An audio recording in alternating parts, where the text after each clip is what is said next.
حدیثیں اکٹھی کی اور ہر حدیث پر لکھنے سے پہلے 2 نفل پڑھے اور غسل کیا، اتنا اہتمام کیا۔ اس بخاری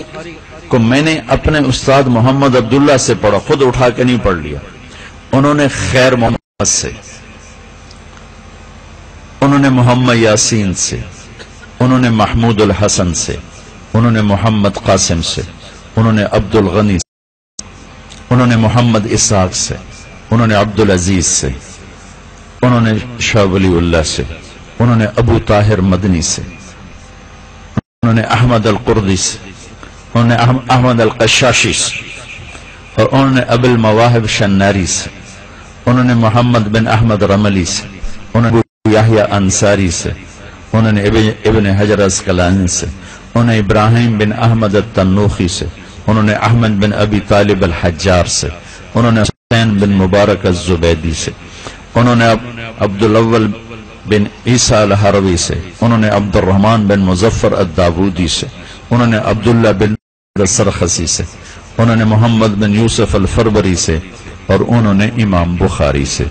امام بخاری نے حمیدی سے، انہوں نے سفیان سے، انہوں نے یحییٰ بن سعید سے، انہوں نے محمد بن ابراہیم سے، انہوں نے علقمہ بن وقاص سے، انہوں نے حضرت عمر بن خطاب سے، اور انہوں نے جناب رسول اللہ صلی اللہ علیہ وسلم سے سن۔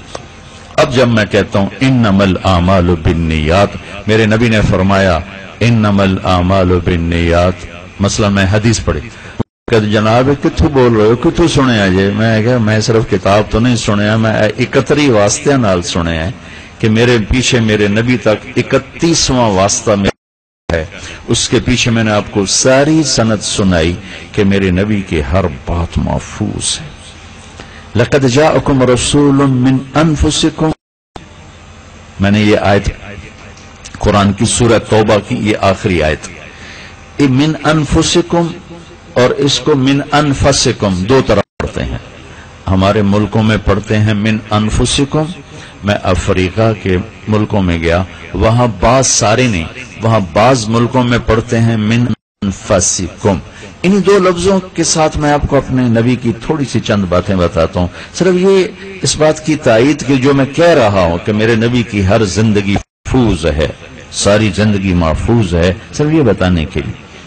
اس کو پڑھنے لقد جاءکم رسول من انفسکم،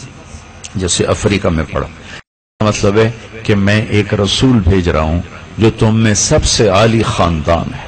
ان سے زیادہ نفیس خاندان کسی کا کوئی نہیں۔ تو یہ آپ کی خاندانی شرافت کو اللہ تعالیٰ یہاں بیان فرما رہا ہے کہ آپ نے فرمایا، اب میں اس کے ساتھ حدیث جوڑتا ہوں، میرے نبی نے فرمایا اللہ نے سارے انسانوں میں سے عربوں کو چھانٹا، پھر سارے عربوں میں سے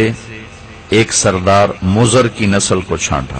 پھر مضر کی نسل میں سے قریش کو چھانٹا، پھر قریش میں سے اللہ تعالیٰ نے ہاشم کو چھانٹا، پھر ہاشم میں سے اللہ نے میرا انتخاب کیا، میں سب سے عالی خاندان اور عالی نسب ہوں۔ واحد ہستی ہیں جن کی پیڑھی اللہ نے آدم علیہ السلام تک پہنچائی، محمد بن عبداللہ بن عبد المطلب بن ہاشم بن عبد مناف بن قصی بن کلاب بن مرہ بن کعب بن لوی بن غالب بن فہر بن مالک بن نذر بن کنانہ بن خزیمہ بن مدرکہ بن الیاس بن مدر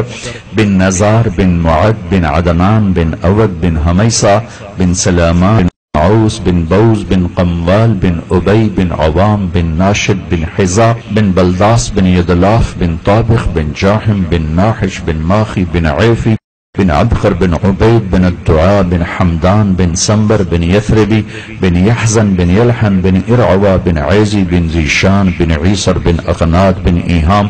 بن مقصر بن ناحل بن زار بن سمی بن مزی بن عوض بن عرام بن قیدار بن اسماعیل بن ابراہیم بن آذر بن ناحور بن سرود بن رعوب بن فائج بن عابر بن ارفخشاد بن سام بن نوح بن لامک بن متوشال بن ادریس بن یرد بن ملح الایل بن قینان بن آنوش بن شیس وبن آدم علیہ السلام۔ لقد جاءکم رسول من انفسکم، بڑے پاکیزہ نسب والے ہیں، بڑے عالی نسب والے ہیں، اب میں اس کو پڑھتا ہوں، لقد جاءکم رسول من انفسکم، جیسے ہم پڑھتے ہیں من انفسکم. من انفس میں اشارہ ہے کہ یہ میرے جو نبی ہیں نا، ان جیسا میں نے دنیا میں کوئی نہیں بنایا. ان کی ذات دیکھو، ان کی صفات دیکھو، ان کا کمال دیکھو، ان کا روپ دیکھو، ساری کائنات کا خلاصہ کر کے بنایا. دیکھو ایک میری پسند ہے تو میرا لیول ہوگا، جب اللہ کی پسند ہوگی تو کتنا بڑا لیول ہوگا. حبیب اللہ جو کہا کہ میرے حبیب، تو اللہ کی محبت اس کے معیار کے مطابق، اور پھر اس اللہ کی پسند اللہ کے معیار کے مطابق، پھر اللہ کا انتخاب اس کے معیار کے مطابق. تو اللہ تعالیٰ نے من انفسکم میں آپ کی ذات کو ظاہر کیا ہے کہ ایسی پاکیزہ کامل ہستی، صفات، اخلاق، کردار، شکل، صورت لاؤ کوئی دکھاؤ.